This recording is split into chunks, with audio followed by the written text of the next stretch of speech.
What we have always tried to do is to bring the wisdom and common sense of other ages and other places to bear upon the problems of our own living and thinking.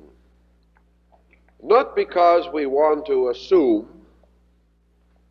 that the past was wiser than we are, but because we rather recognize that as long as we are not solving our own problems completely, there is always room for improvement.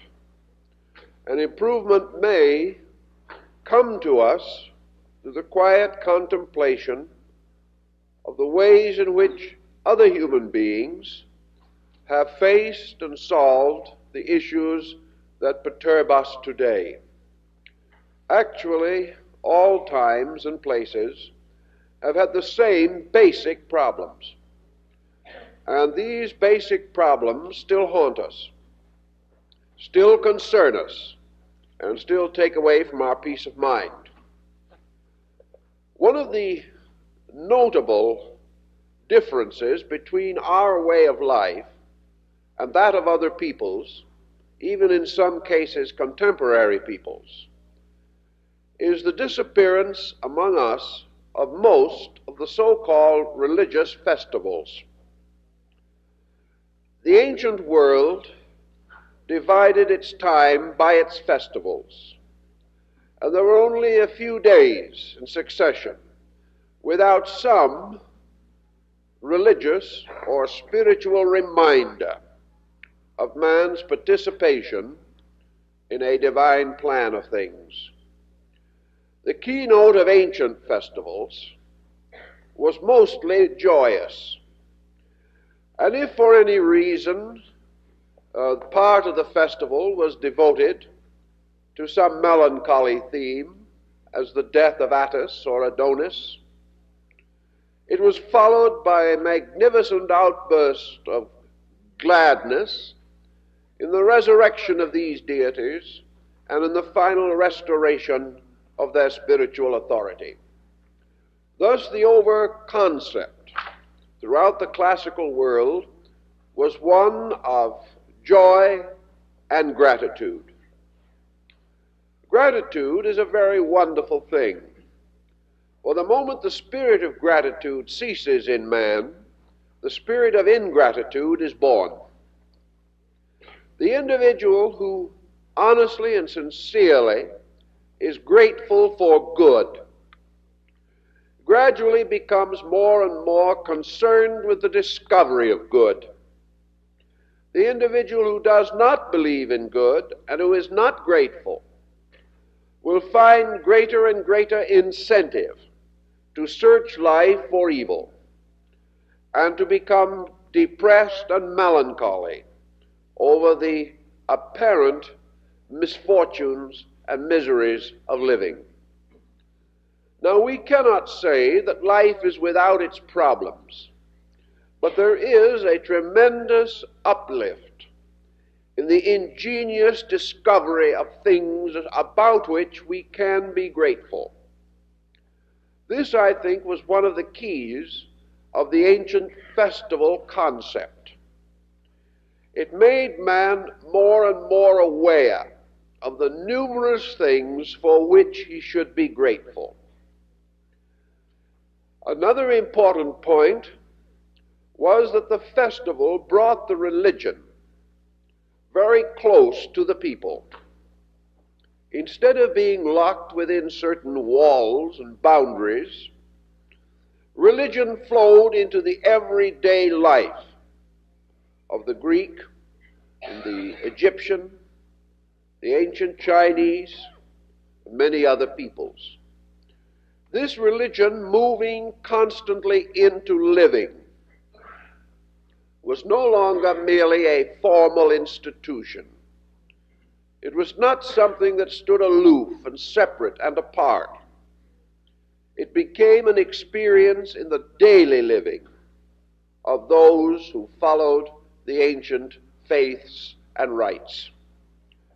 Thus, not only was the person in a position to express his gratitude and his joy. But the divine powers around him took on a much more intimate and friendly appearance than they do to us.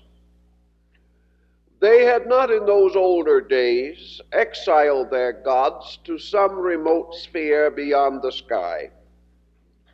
Their gods walked with them, lived with them, shared their daily problems and experiences.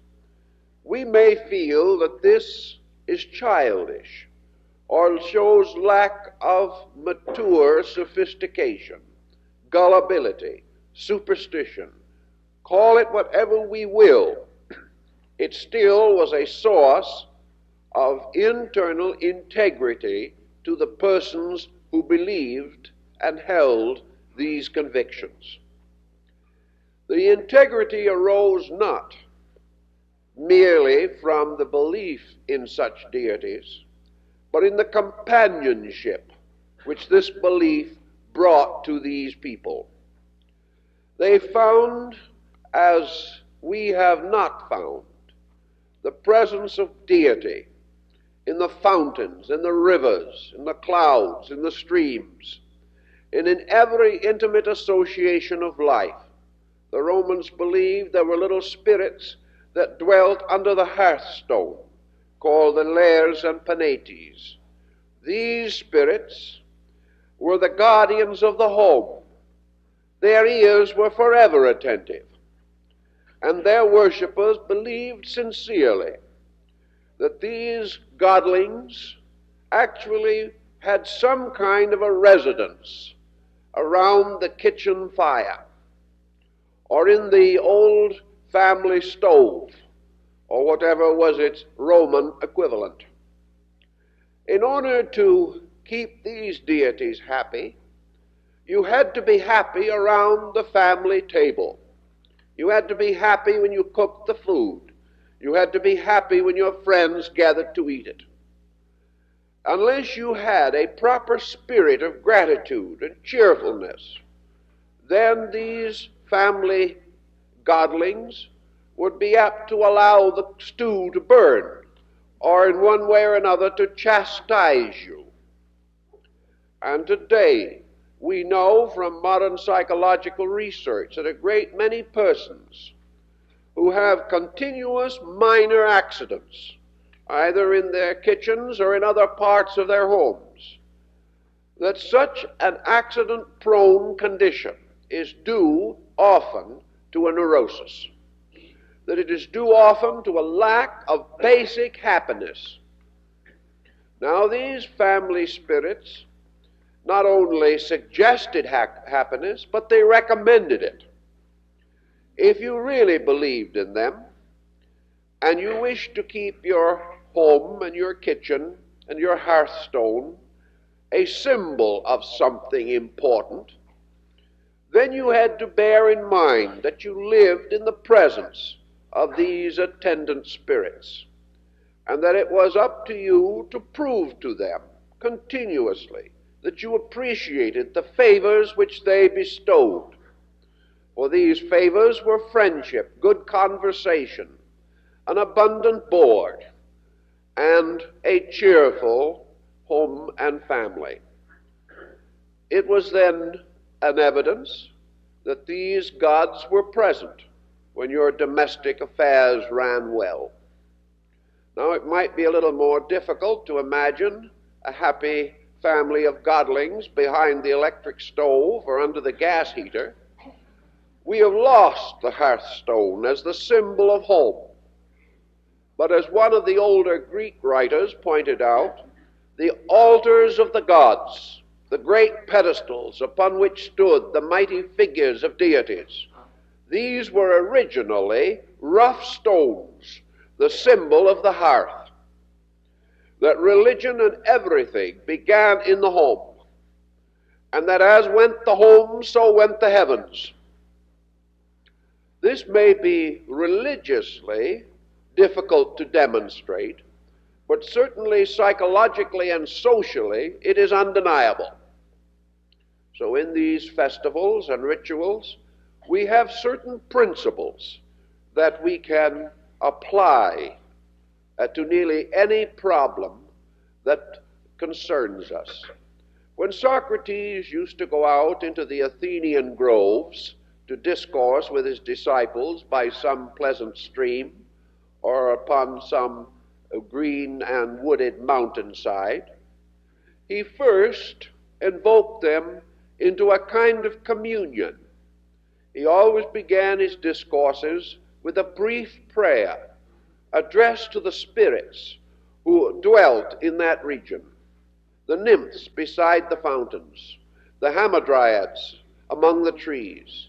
He asked that these kindly spirits should move him, that his words should be like their thoughts, and that every word that he spoke should be worthy of them, and worthy of the presence of invisible powers, impelling man to beauty of thought and graciousness of ideas. It would therefore be rather unthinkable under such conditions for a man to speak unkindly, destructively, critically, or to condemn. These things were just not in keeping with the spirit of things, not in keeping with the spirit of the place, which was itself in peace and gentleness and quietude. Thus, by becoming peculiarly sensitive to the gentleness and goodness of the world, these people were able to discover it. They found it to be just as real as the negative situations with which we are confronted. Let us remember, however, that this did not mean that they had a more fortunate time than we have. In 600 years of the history of ancient Rome, there were only 3 occasions for brief times when the temple of the war god was closed. Rome was at war almost incessantly for 600 years. Yet with all of this trouble, misery in the lives of people, the festivals of the gods went on. Men were still grateful for the great goodness in which they lived, even if themselves they could not maintain its principles. They still realized its value and asked to have more light, more understanding by which they could correct their own mistakes. To live in a goodness is very, very important. And this concept is, of course, continuously revealed through reminders, by being brought to the attention of the individual on every possible occasion. Thus, every year in the ancient world, among many peoples, there were great festivals for the annual birth of the year. The year was a blessing. Men did not look forward to it as a cause of misery. They did not say, oh, another year, let's bear it the best we can. They gave thanks, inwardly assuming that this year was opportunity, was privilege, that it was a possible time in which men could do better, that the natural and good things of life could be more completely fulfilled. To the farmer, the new year was a new harvest. To the scholar, a new period of time for learning and thought. To the poet, new mystical and emotional experiences. To the family, new privileges of mutual understanding. We cannot say with certainty that there was no misunderstanding.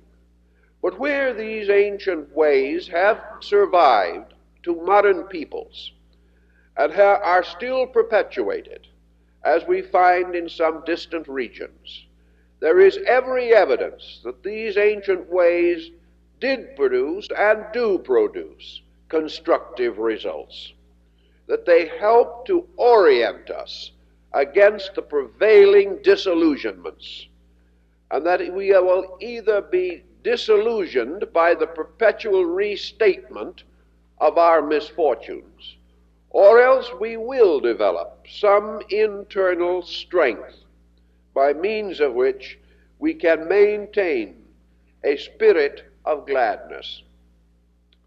Now, this spirit of gladness may to some people appear to be an illusion.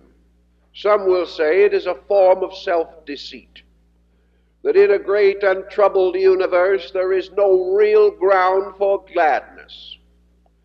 Yet the ancients were not so completely benighted that they did not realize that the universe was vast and the problems of living were many. Certainly Plato, Pythagoras, Aristotle were reasonably well informed about the essential principles of the universe, and they came to a very common conclusion, namely that the universe is not one of problem. The universe is not responsible for the heavy burden that we carry.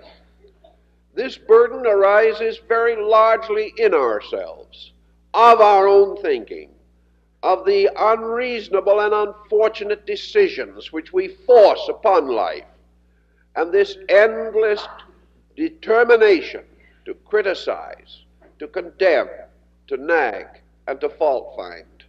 These are the things which make the universe seem bad. And as these small problems rise and increase and become national issues, it may appear that the whole world is involved. But the ancient sage under the stars realized that he lived in a great goodness, and that these small panics of men in no way reach up to heaven, nor do they prevent the greater gladness and goodness that encloses everything and sustains us if we will permit it to do so. Therefore, perhaps all our bitterness is the illusion, and is merely that we have locked ourselves away from gladness, away from goodness, away from those simple natural pleasures which also constitute the substance of essential worship. So in ancient times, worship was considered much more as a celebration of good than a petition against the perils of the time. Truly, the ancient man went to his temple and asked protection against evil. But this was more or less the uncommon incident. The religious life of the individual was quite different from ours. He did not so often frequent places of worship of a formal nature. He rather permitted the principles of worship to flow into his own home, into his own family, through festivals, through rituals, rites, and ceremonies, and through the fact that religion and the state being identical, that he was constantly bathed in the common value of both. He did not have to seek it out as modern man must do. It was ever present, ever available, immediate to his pressing problem of the hour. Out of all of this, he came to recognize the presence of God in almost everything with which he was concerned. There was no problem, no formula, no circumstance in which the presence of deity was not instinctively recognized. He found God as he plowed the soil. He found deity in the most intimate associations of living. He found God with his friends. He found divinity in the cabin, hut, or cottage in which he dwelt. These differences, this surrounding himself with God, living always in a universe that was essentially God, and therefore a universe in which it was his privilege and his religious duty to find God, to constantly emphasize these elements. There can be no doubt that this brought him a great contentment in terrifying and difficult situations, that it enabled him to bear his problems with a greater dignity and with less neurosis than we know today. It not only helped him to live as wisely and nobly as he could, but prepared him for transition into another life, with cheerfulness, with understanding, with patience, and with eternal hope. These values we still desperately need, but how are we going to revive them? We cannot, under any condition in our modern way of life, hope to restore the patterns of ancient festivals and ceremonies. They are gone with the world they belong to. Yet this great need to find a good and gracious life remains. We must therefore adapt our own requirements and develop a new understanding of life by which these things can be solved. We may not be able to accept the literal stories of gods and godlings, but we are coming in a roundabout way through the unfoldment of our own learning to realize that there are tremendous powers and forces in our universe, that actually all things manifest one tremendous creative life, that there are laws and principles and energies and powers, and that all of these are essentially by their own nature good. And the proof of this goodness is that they have dwelt together in space for countless millennia. Laws that have operated mutually among themselves for 1,000 million years, and have brought forth out of this mutual operation the magnificent ordered nature that we know, cannot of themselves be evil, nor can their minglings and their compounds be dissonances or causes of terror. Thus we are surrounded by every evidence of gracious living in space. We are surrounded by evidence of a tolerance in nature which we have not been able to experience in human nature. We are mostly surrounded also by a bigness which almost frightens us. Yet in this bigness is our own challenge to a greaterness in ourselves, that we cannot live well and live smallly, that we cannot fulfill the great motions of space unless we find tremendous creative movement in our own souls. These things we know, and we like to affirm them, and we believe that we believe them. Yet in emergencies we run and hide ourselves in inadequate little shells, trying to protect our natures from the very truths that we most desperately need. Out of all of these problems, there gradually arose what might be termed the more modern approach to the consolation of spirit between God and his creation. And these modifications, these new forms of relationship between God and man, gradually integrated into the structure which we call the sacraments. These sacraments were not originating with Christianity. They were old when Christianity was new. But they were brought together out of an eternal worship. We find some of them mentioned in the Old Testament. We find others in the sacred books of other peoples. But the whole principle behind the sacraments, as they are variously administered in those churches which still practice full sacramentarianism, this particular type of thinking is based upon a series of personal allegiances, of personal convictions restated in the life of the individual. Among their purposes, of course, is to bring the conduct of man under the influence of a divine power. The actual statement of this power, that all of the principal activities of life, the principal decisions of life, the great moves and changes which accompany the natural unfoldment of man, all of these must be recognized as of spiritual significance.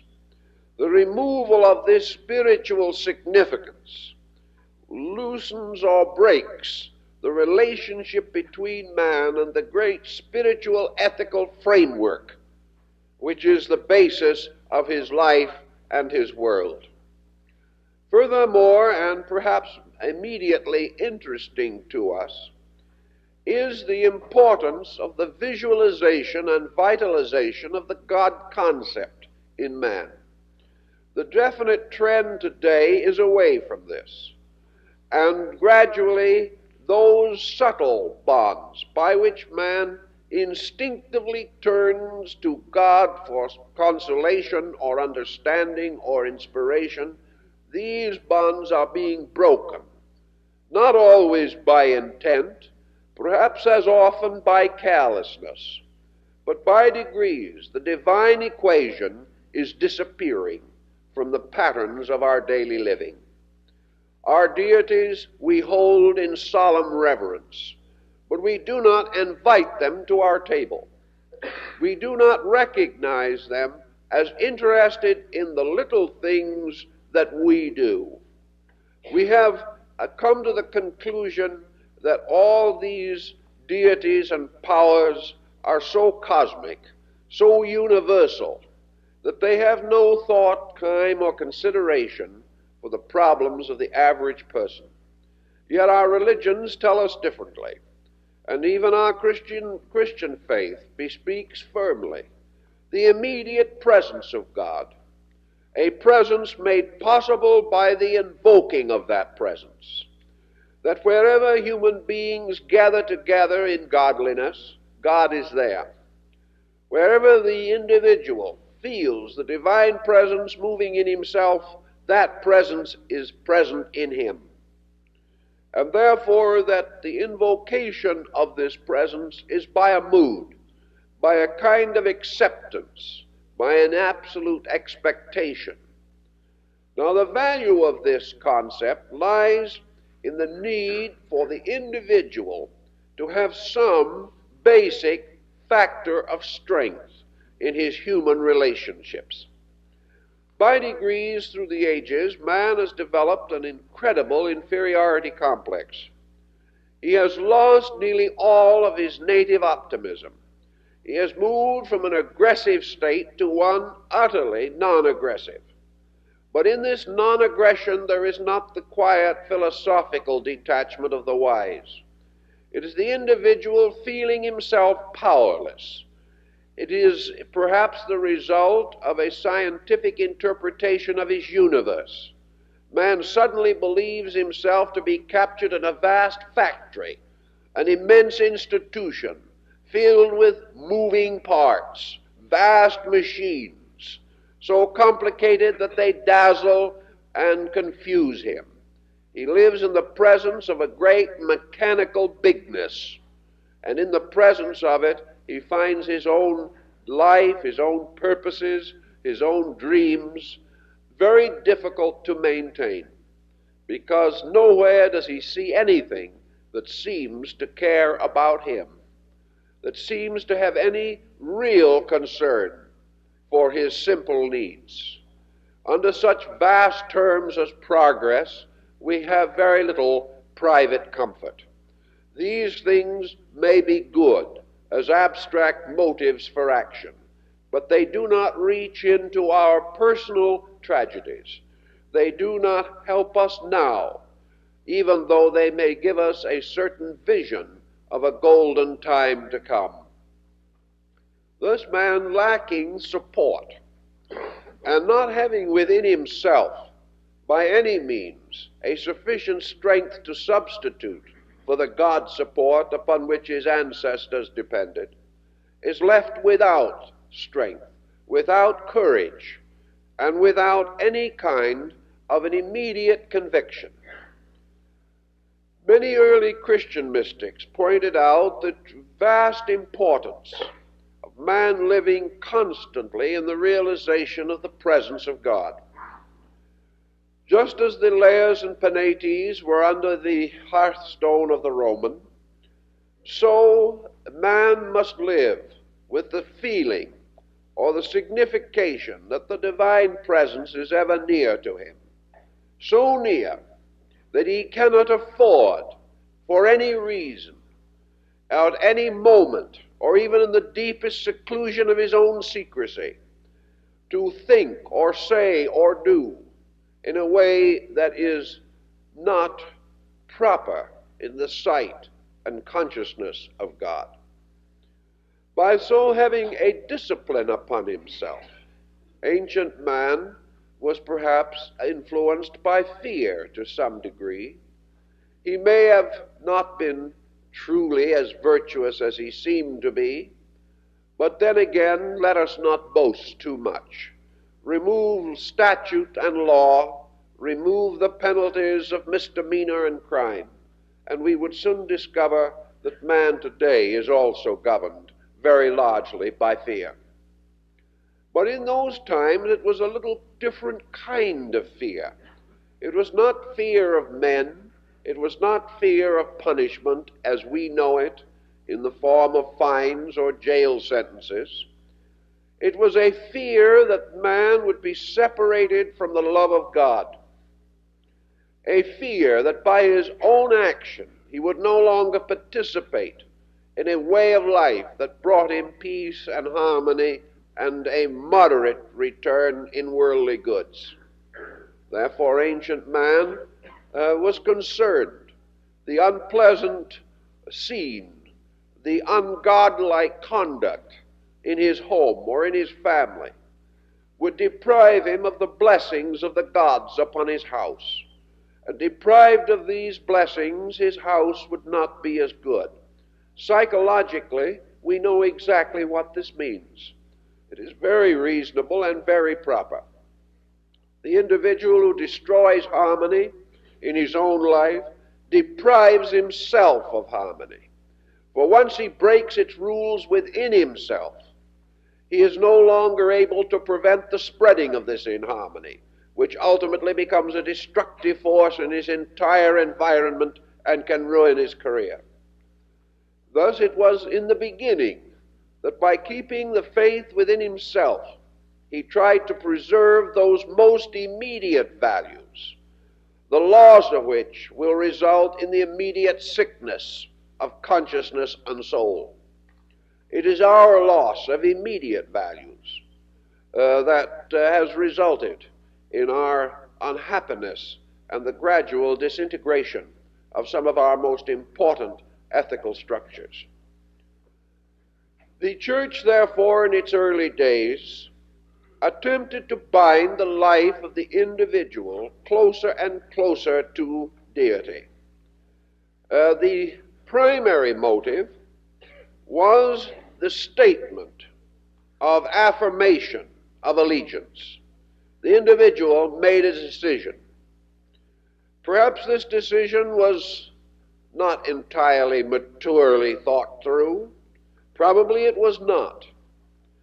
But a primary decision about value is important to most everyone.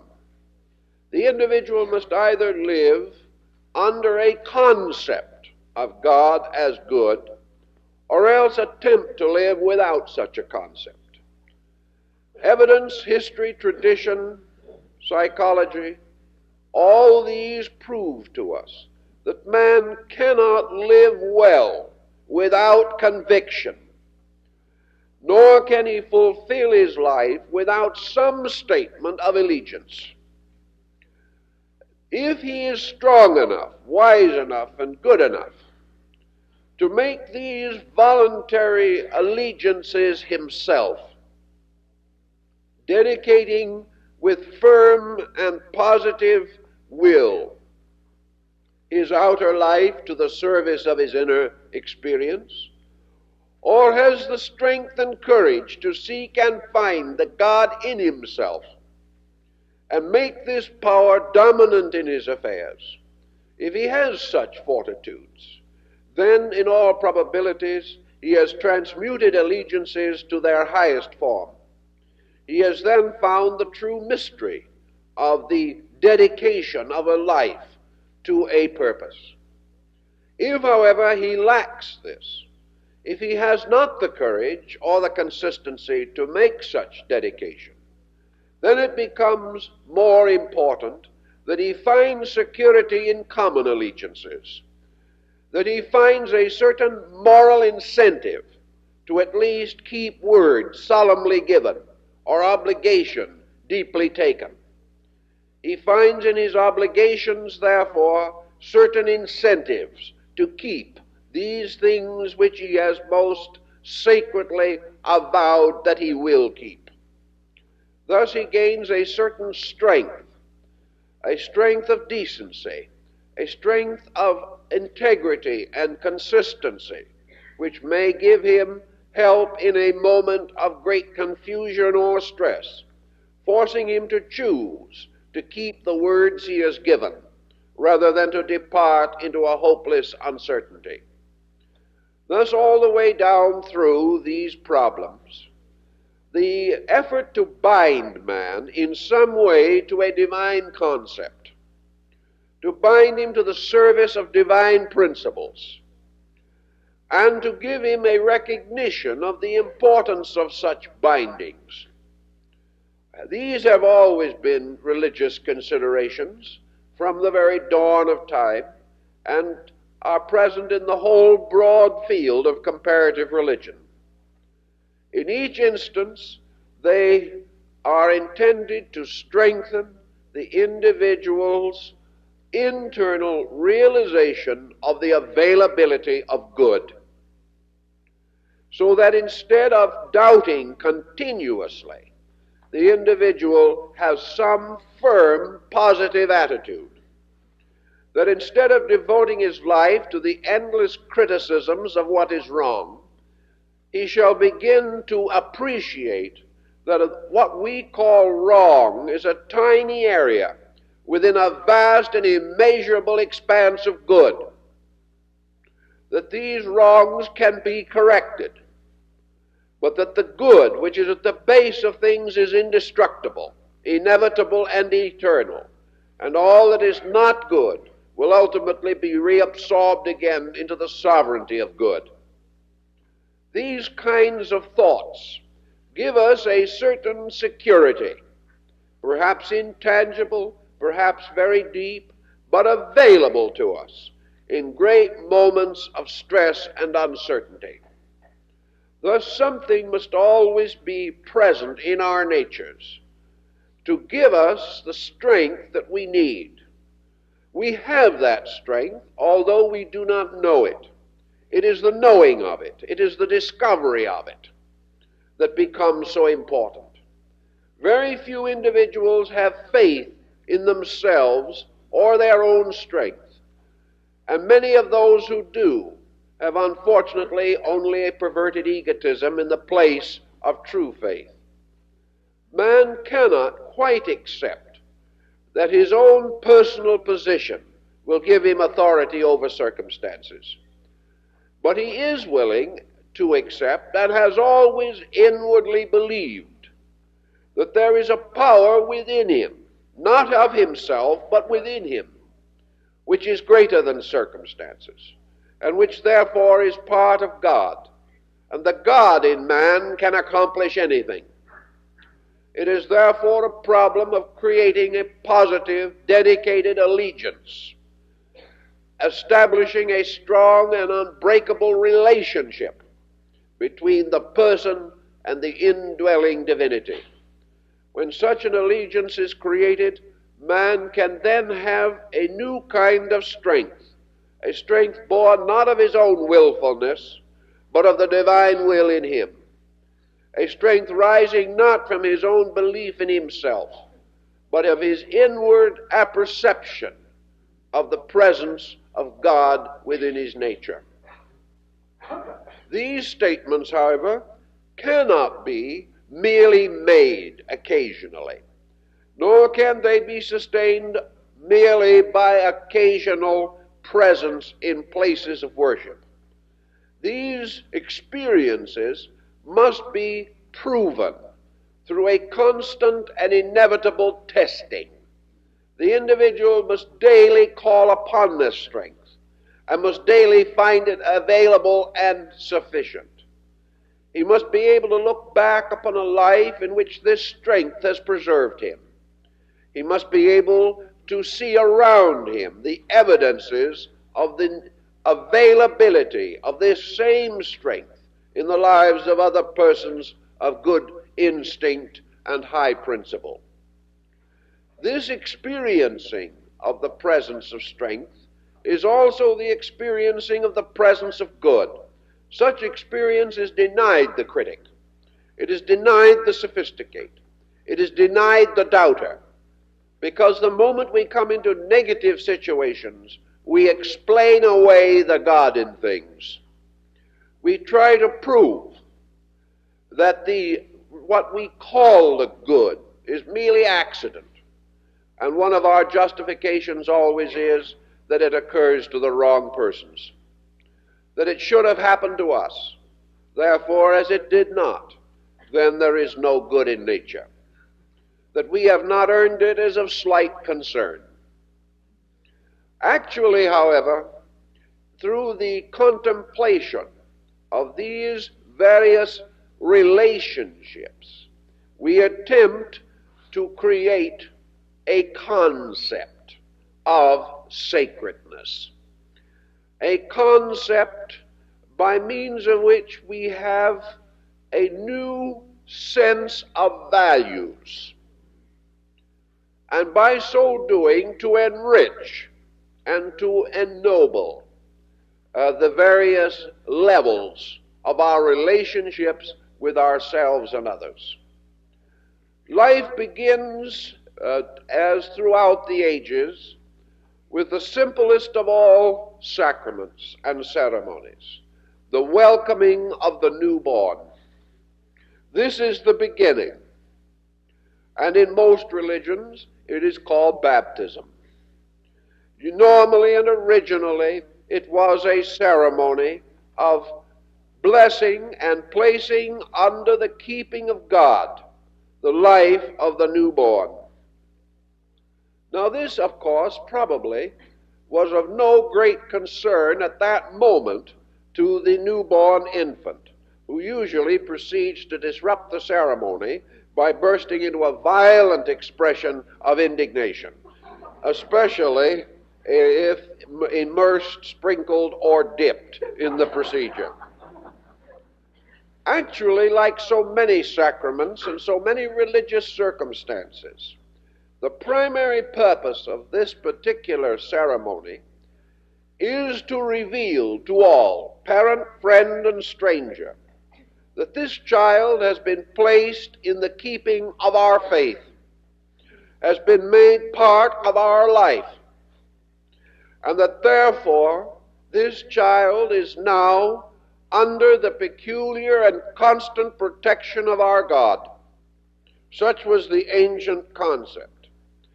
Anyone who slighted that child slighted that God. Anyone who neglected that child neglected that God. Anyone who broke faith with that child broke faith with that God, because that child was dedicated. Therefore, it was the natural duty of every person who came into that child's life to treat that child as one standing in the presence of God. Now, this could have a very healthy effect on the relatives. It might not have meant nearly so much to the little one as a direct personal experience, but it did have a tremendous meaning to those into whose keeping that child was given.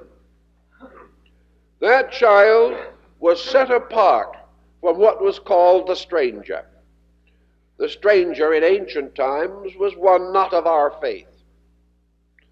But the one who was of our faith, by being baptized into our faith, became one of our family. Who stole from that child, stole from God.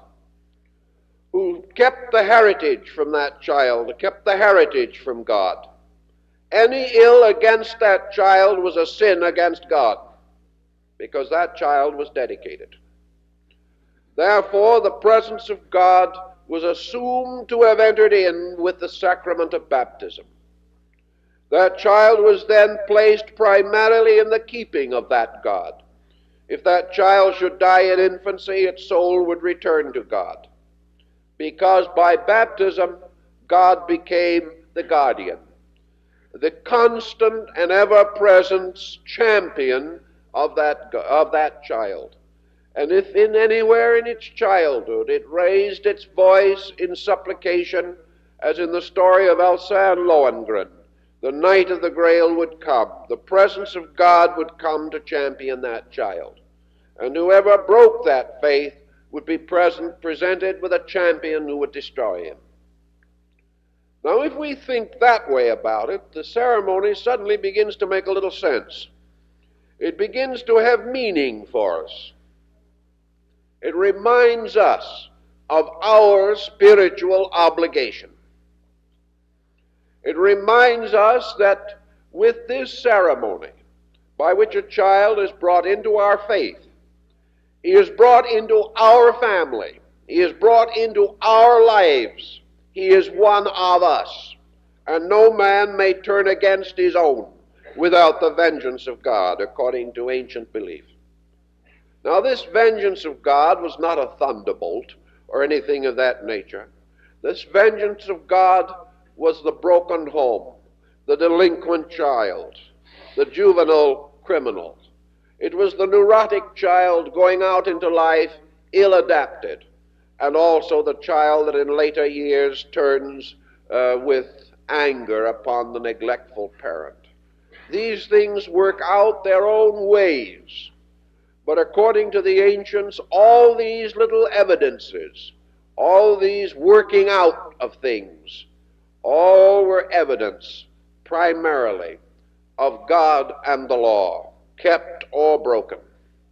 And that in this, society, having accepted the child with the sacrament, then neglected that child, would have the delinquent to face later because it had broken the faith.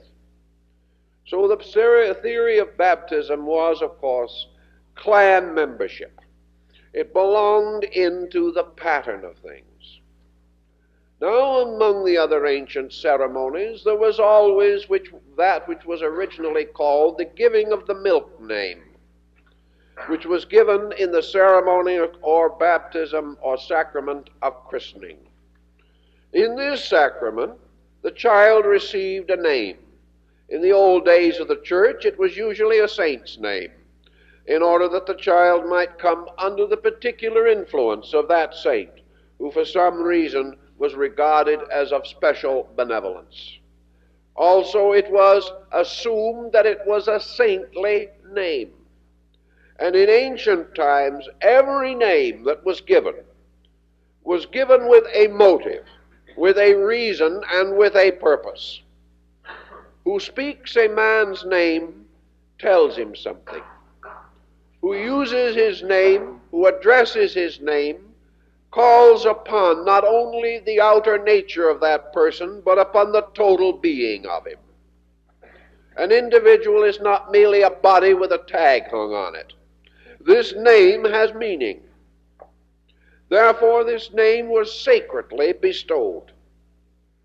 And whenever a man is called by his name, that which he is called to do must be lawful. Whenever he is addressed by his name, he must be attentive. Whenever his name is placed upon a document or a paper, that name is a sacred obligation. Everything, therefore, means that the defense of this name is very important. In ancient times, the priests usually devised the name or selected it, often because it represented a hero or some person of great previous accomplishments. As we said in the early Christian church, usually a saint. If this name had a sacred or spiritual connotation, and originally it always did, any individual who went against his name, broke his word, which was his name, was therefore guilty not only of an ordinary civil error, but brought contempt, brought disrepute upon the meaning of that name. And that name was given to him to honorably bear. And by that name he should be called. And when he is called, he should answer. And that name is placed in the book of life. And that which is against that name is against the bearer of that name. Therefore, by name, the individual was initiated into the mystery of honor. that all relationships in life are to be held with the greatest and the most exacting honor, that this name is a bond, that this name is the intangible ingredient in every compound, that when we speak a man's name, we know his bond and his word. All we must do is say his name, and everyone will know that he is honorable, because it is an honorable name, and because he has kept it so.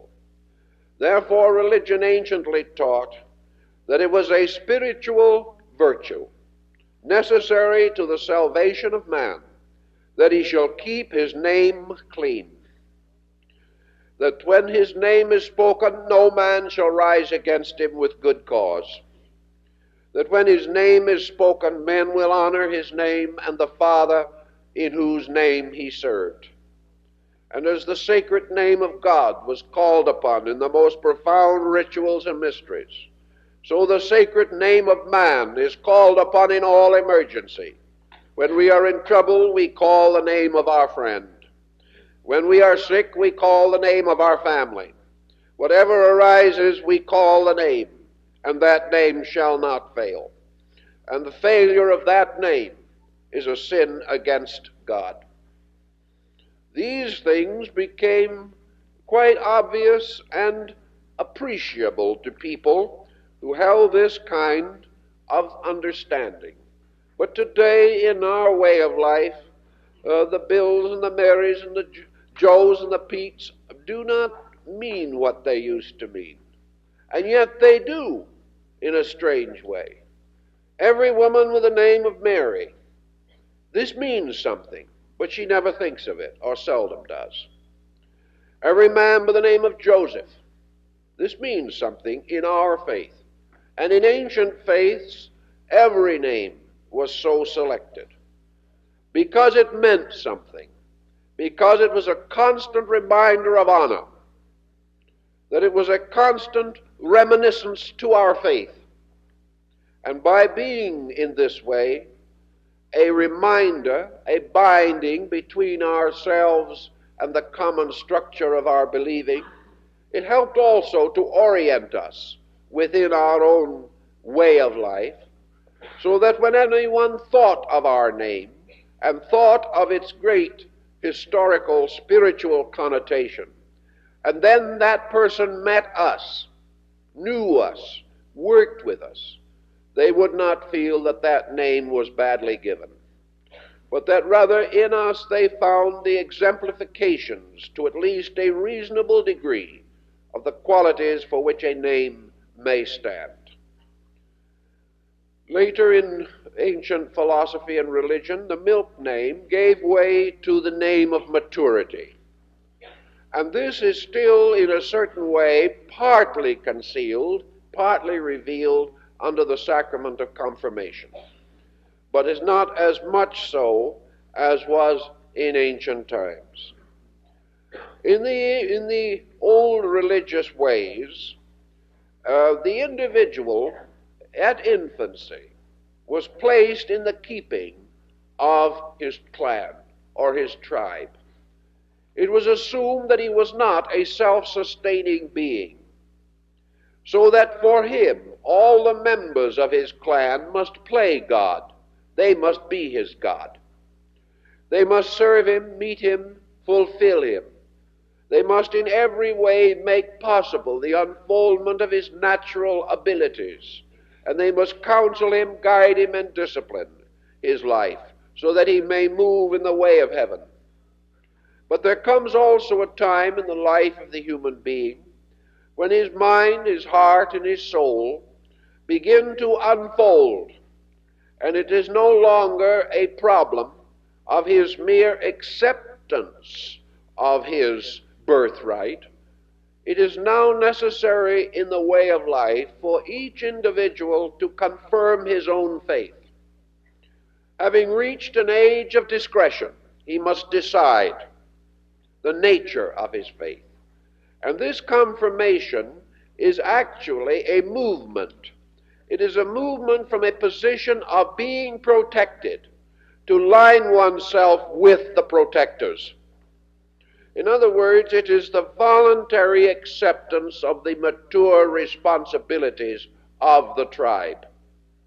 It is a first experience in parenthood, because by this move, the individual makes the voluntary statement that this is his faith, this is his belief, this is his doctrine, and that therefore he voluntarily accepts its responsibilities, that he voluntarily accepts his part in the life of the next newborn babe that is born into the group. That as he is only perhaps a child yet himself in years, still he is the elder of the newborn. Therefore he must be the servant of God for the newborn. He is the elder brother, or she is the elder sister. And in this becomes for the beginning a part of the presence of God in the collective of that group. A part of the divine presence, voluntarily giving allegiance in its own name, rather than being bestowed for protection by the parent as at the beginning of life. So all things are confirmed in man, and the confirming of his faith, the positive statement that his faith has moved into himself, has been enthroned there, and is now to become the guiding and moving spirit of his life. These things are very important to us. The next is perhaps the most controversial of all the religious offices of the faith, and that is the confessional. The confessional has divided very largely the church into as powerful and opposing branches or brackets. But we are beginning to recognize that what we call the confessional really stems from a way of life that we have essentially forgotten.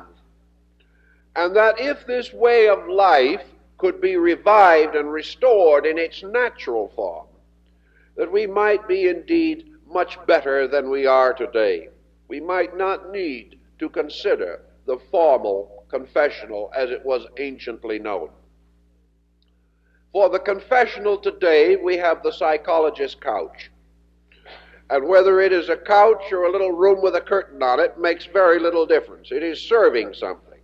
It is serving a problem in human consciousness. And that problem is the great need of the individual to get certain things out of his system. And more than that, to relieve himself of the strange weight of original and natural sin. We all have guilt mechanisms. Guilt is a very useful emotion up to a certain point, and then it becomes a very tyrannical and terrible one. The storing up of guilt can be one way of dividing man from God. The individual who is constantly worried about his sins, or who finds in his sins a cause of such terrific self-punishment as to destroy for that person all of the grace, all of the goodness, all of the beauty and the happiness of living. When sin gets this heavy upon the soul of man, he is in trouble. He is going to either have tremendous psychological pressures, or he is going to drown in an uncertainty. He is going to reach the point in which he feels there is no return, and he is going to regard himself as destined inevitably for limbo. Now, between these two positions is a modern agnosticism in which the individual, not believing that he is going anywhere in any case, is relieved of part of this. But what he is not relieved of is the pressure of the complexes and confusions of daily living. He cannot be relieved of these In fact, he is made in a more difficult situation because he suffers from the total disturbance of disorientation. It is bad enough to believe that we are miserable for a purpose. It is still worse to believe that we are miserable for no purpose. And that is very largely the problem of the materialist, as one individual observed when he went to the funeral of an atheistic friend of his and found the gentleman laying in the casket in a fine new suit. He shook his head sadly and turned to another man and said, "All dressed up and no place to go." This type of confusion is also most disheartening. Our psychological problems today are multiplying rapidly because the individual now regards himself as suffering for no reason. Having no good reason for suffering, he has to find other reasons that are not so good. So now he decides that suffering is caused by his ancestry or because he fell on his head in childhood. Anything, no matter how trivial, man is desperately trying to find out why he is miserable. The ancient had a very simple answer, which was perhaps more reasonable. He said, if you're miserable, you are so because you have broken the laws of God. Now, these laws of God did not mean necessarily this long group of thou shalt nots with which we are so burdened. But to the ancients, the law of God represented much more intimate and gracious things. We break the law to the minds of our remote ancestors when we cease to be hospitable, when we are no longer kindly, when we are no longer willing to overlook the inevitable shortcomings in others. We break the laws of God and of peace of mind when we begin to criticize and condemn and fault find and neglect and avoid and evade. These are the simple ways that we break simple laws and bring upon ourselves simple and natural misfortunes. So all these came under the general concept of the need for ventilation. The ancient man went to his priest for consolation back in Egypt, Rome, and in ancient times. In those days, the temples did not have ceremonies as we know them, weekly or daily. You went when you needed to go. You received help, and most of your formal religion consisted of these great festivals and occasions. Therefore, the priest was always available as a counselor to try to assist the individual in the orientation of his life. But he was not a preacher as we know it. He was rather a teacher and a counselor. In this way, by telling the story, by being reminded perhaps that all our problems were not as big as we thought they were, that actually because we forget or falter or fail a little is not a sign we are lost forever, that it is possible for the child to make a mistake, to come and honestly regret it, and still remain a happy, adjusted, and welcome member of the family. Whereas if the secret is kept, whereas if the child hides its mistake, or the parents do not intelligently help the child to solve the mistake, the small mistake becomes an interval which gradually increases until comradeship, fraternity, and understanding are totally lost. All these things the ancients concealed within this concept of the individual relieving himself of his pressures by expressing them, by unfolding them, by listening to his own words and perhaps learning greatly from them, and also from the realization that these small mistakes do not constitute so terrible a structure of sin that man should believe himself to be living in a world that exists only to punish him. And the individual who has no outlet comes often to conceive the world as a field of punishment, rather than as a field of growth and understanding and joy and friendship. The next of the important sacraments, of course, in connection with our way of thinking, was the sacrament of marriage. And in this we have a problem that still survives very strongly in our human relationships. There is an ever-broadening problem here, a problem as to the sacredness of human relationships. And of course, in the course of time, a large part of this sacrament has been diluted, has been reduced, until today it is either ecclesiastically or merely legally a requirement rather than a sacrament. It is something that must lawfully be done, whereas to the ancient man, nothing was truly lawful or truly necessary unless it was done with great beauty, meaning, and significance. Thus, the sacrament of marriage was one of those that goes through nearly all the religions of the world, represented in some way, sometimes comparatively simple, sometimes very powerful. I think that the sacraments are especially powerful in those groups where the daily life is not as strongly influenced by religion, where the daily life is constantly lived in religion. We find the various interludes, not with tremendous pressures upon them. In native primitive worship, marriage is a comparatively simple ceremony, sometimes little more than a feast. But it is not the kind of a feast that we pay $5 a plate for in some hotel.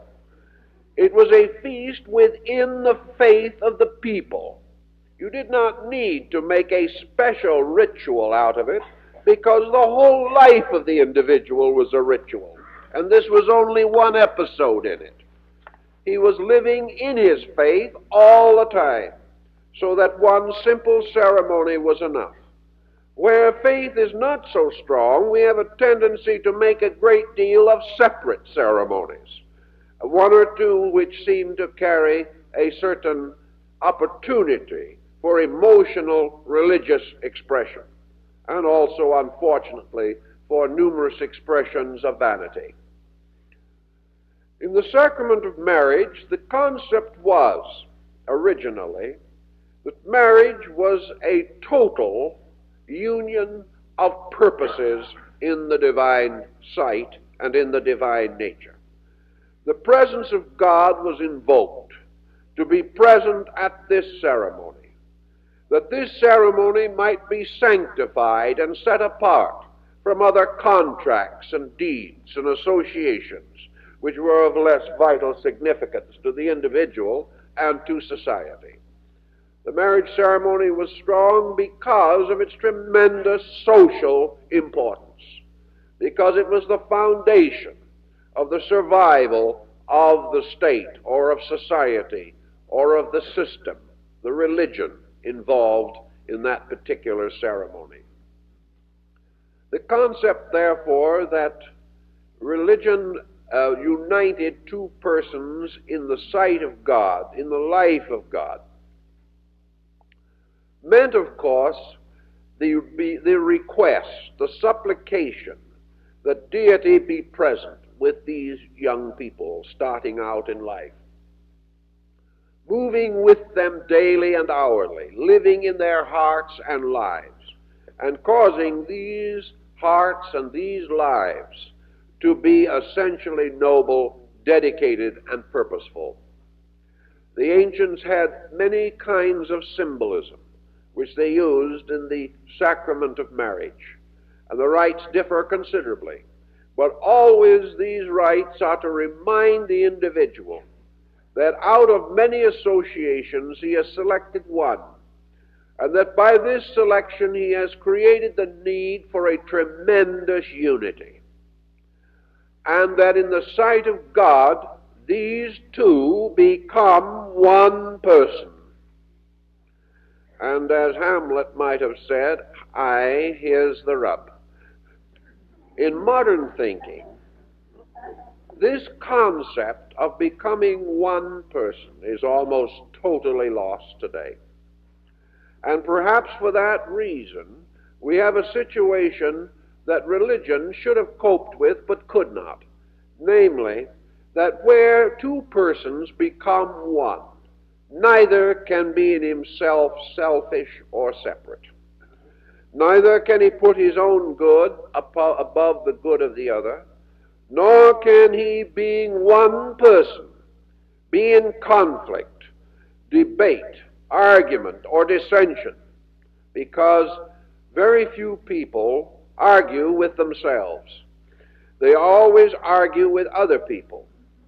If therefore the home is one person, one being, with one mind and one heart, then we cannot have the continuous squabbling that disfigures the modern home in our Western life. Now everybody gets worried about this one-person problem. Somebody says it means submergence.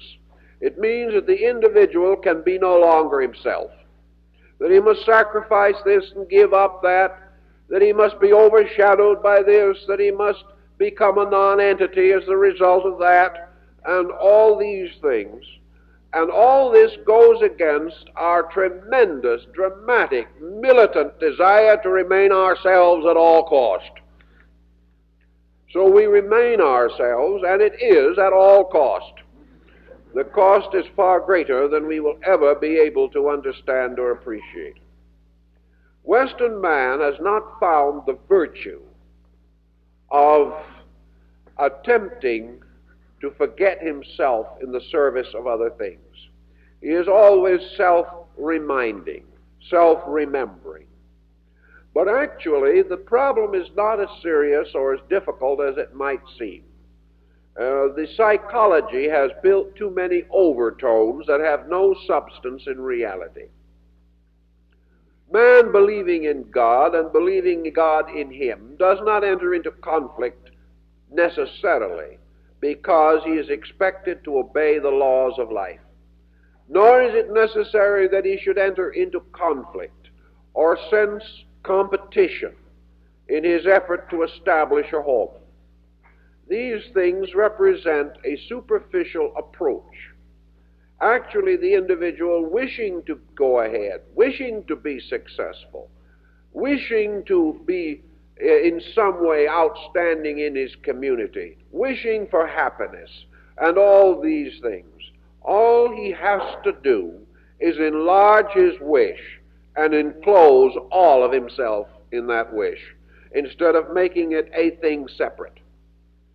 If these two are now one person, then that good which either desires becomes the common good, and the individual who wishes to get ahead brings his family with him, rather than entering into conflict with them. And we also observe that in experience in living, a sense of a spiritual requirement, a spiritual emergency in our lives by which we have to keep certain principles, often gives us the courage that the so-called legal ceremonies or secular ceremonies do not give. Also, this ritual is something to be remembered. It is an occasion, and particularly in the life of the young woman, the remembrance of this is an important strength in time of trouble. If all of the religious overtone is gone, there is very little to remember except the cost, and that is not enough. Whereas if the individual firmly believes that there is a spiritual magic in this ancient ritual, then this magic may come to his help in time of trouble, and will have a tendency to cause him to try a little harder to make this marriage important, because it has been made important by his most sacred belief and feeling, that is, the authority of his faith. Now, the next sacrament, of course, only occasionally deals with the average person. It is a sacrament set apart, and that is the sacrament of ordination. The sacrament of ordination is that in which the individual chooses to enter into the priesthood of his God, or to take upon himself holy orders. It is therefore the dedication of life to the service of the faith which the individual has held to be sacred and important. Various ways ordinations are performed and were in ancient times. The general ceremony of ordination is always the acceptance into the faith as the result of an assembly of those previously ordained, on the concept of an unbroken line of descent of spiritual integrities. This concept being called in Christianity the apostolic succession, presumably directly traceable to the laying on of the hands of Jesus upon his disciples, and they in turn dedicating others by the placing of their own hands upon them. Thus, this concept is a descent of a spiritual kind of special value. But today we are no longer so profoundly concerned with its antiquity or its apostolic demonstration as we are with the simple fact of consecration. The individual who has determined in his own life to dedicate his life and his purposes to the preservation of his faith. Therefore, this becomes one of the most serious and important decisions in the life of the individual. It is a change of career. It is man choosing God as a career. And as this choice develops, we find the tremendous importance of the fact that the individual has been previously indoctrinated with certain principles, certain ideals, and certain concepts. Because the moment the individual rests his full future and life upon spiritual foundations, he finds great need for fortitude, great need for patience and understanding and forbearance. He finds also that he has dedicated himself to a comparatively humble level of living. For if a few outstanding examples have attained to comparative luxury, the average minister or clergyman is a person living moderately, living constantly also under the pressure of his duties, constantly under the surveillance of his congregation, and under continuous need for his advice and help in pastoral capacities. These constitute, therefore, the services which are rendered.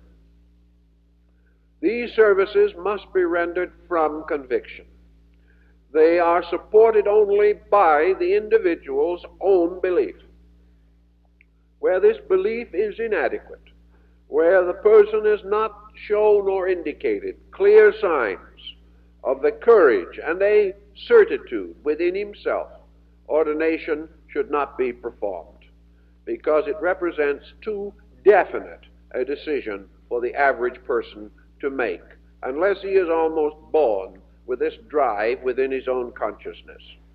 Now, ordination does not have a necessary equivalent among the physical ceremonies of the layman, but there is an ordination that frequently occurs in the life of the person at about the same period as it would be conferred within the structure of religion, and that is ordination to responsibility. The individual finds that in the course of living he must take on certain duties, certain tasks, and that these duties and tasks themselves become his profession, his life, and his work. And the equivalent of ordination, therefore, is the recognition of the importance of the presence of God in daily work. This was originally held a great deal by the families of ancient times, because in the very early history of mankind, every guild, every group of workmen who specialized in any activity usually descended from a family. Therefore, the ironsmiths were family, a clan of descendants. Sometimes this family was opened slightly by intermarriage with an outside person who then came into the clan and took upon himself not only its physical problems but also its trade. So there was in all cases a period in the life of workmen, whether they be agriculturists or tailors, merchants, or even soldiers, in which a kind of ordination took place. It was not a call to the ministry, it was a call to the labor of the individual. It was the graduation of the apprentice, who then became a full-fledged member of his guild or his trade. And in ancient times, this ceremony, regardless of your trade or profession, was always religious. As in the case of the guilds, whose ordinations and consecrations took place in the cathedrals. When you became a tailor, this was a sacred thing. A tailor was not one level and a priest another. A tailor was a priest with a pair of shears. A tailor was also bound to something of value. To make a good suit of clothes, make it honestly, and to take care of his customers properly was his spiritual responsibility. And then the individual who made a poor job of it not only outraged his guild, but offended his God. Therefore he took oath and obligation that he would never compromise his production. He would never make inferior goods. He would never cheat his customer. He would regard his trade as his sacred profession. And he would dedicate himself to the ministry of his job just as surely as he would accept ordination. Therefore, there was this dedication to the life work, whatever it was. A dedication that meant that that work should be carried on forever, as in the presence of God. And that there should be no failure to recognize the divine presence in all transactions between men. There is an old guild hall that has a statue in it in Europe that shows a merchant handing merchandise to a customer and the customer handing coins to the merchant. And between the two, with his hand raised over both of them, is the figure of Christ, blessing the transaction. This was the concept of the guild, that the merchandise were worth the money, that they had been fairly made and honorably exchanged, and that the customer would find the merchandise as he had ordered. This was a sacred duty, and when the sacredness went out of this duty, we began to see some of the symptoms that annoy us so much today. The loss of the sacredness of honorable transaction. That was another kind of ordination, which perhaps was the layman's phase of dedication to the ministry. Then the ancients recognized the sacrament of extreme unction. Extreme unction was, for the most part, bestowed in the presence of death. Extreme unction was that sacrament in which the individual prepared his life or put his life in order for the transition from this world to the next. One of the most amazing things about extreme unction has been the number of persons who have recovered from it. There are countless reports of deathbed scenes in which, after receiving the solicitations of his faith, the individual got up and got well. All of which has a tendency to point to the psychological significance of creating a state of harmonious relationship, in this case, with the unknown that lies ahead.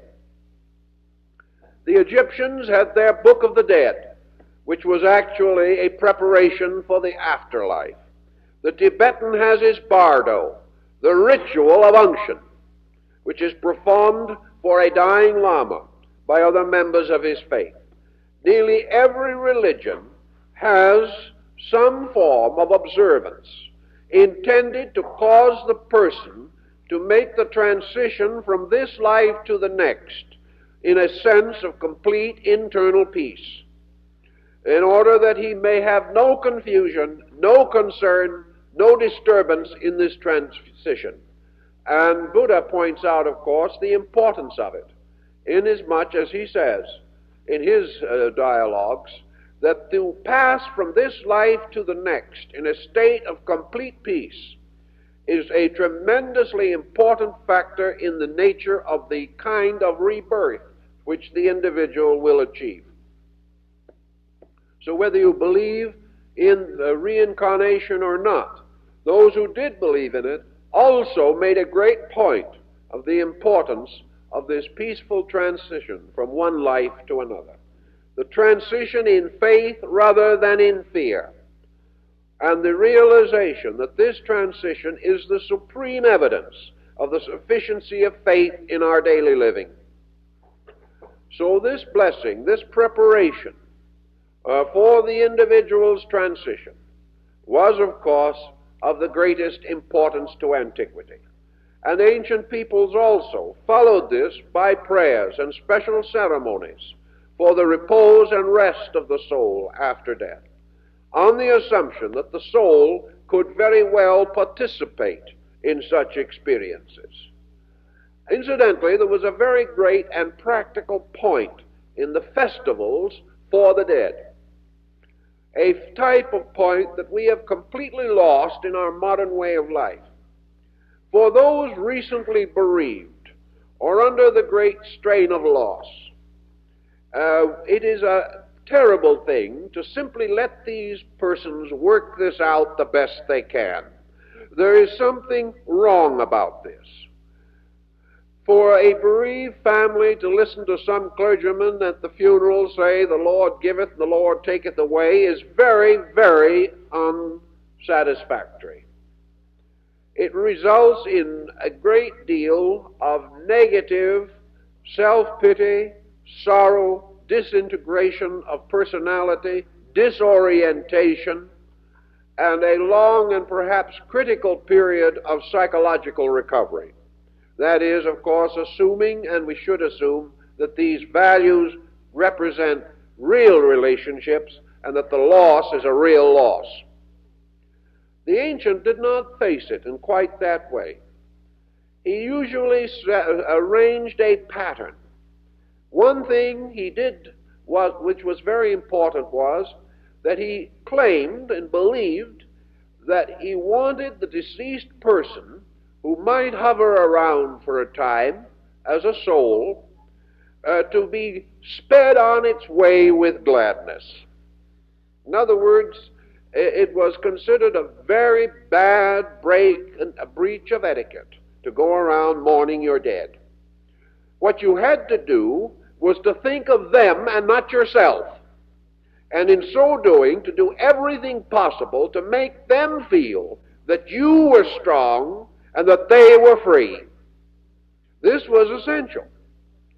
Now, of course, the thing that it actually did was to help you to believe that, so that your own life, instead of being dedicated to these dowerful circumstances, consisted of festivals, ceremonies, and occasions in honor of the dead, by means of which you repeatedly proved to them that you remembered them with love and affection, but you always wished them well, and you hoped for them all happiness. And as one of the old Greek writers said, no soul can be happy if it is of the opinion or is of the mind that those that it left behind and loved are miserable. Therefore, the point is to try, as the Greek did, to prove that this loss was not without understanding, that God had brought comfort, and that the primary concern was that the deceased soul should know that we are carrying on wisely and happily and well and doing all the things that perhaps they would have wished us to do. So to create a ceremonial around this constituted part of the ancient way of life. Now, from these various elements, there are things we can learn. and in the learning of them perhaps find courage in minor directions of our own lives, always realizing that the purpose of all these rituals is to remind us of the presence of a good God, to remind us of the availability of a divine power, and to remind us that our own lives, if they are to be happily lived, must be lived in a condition of perpetual dedication to the principles, will, and purposes of this God. But that this God is not a God of vengeance or of hate or of misery, therefore may be worshipped in joy, in beauty, in truth, and in understanding, and is most worshipped by those who discover in God the source of all goodness, rejoice therewith, and strive to live according to such conviction. Time's up.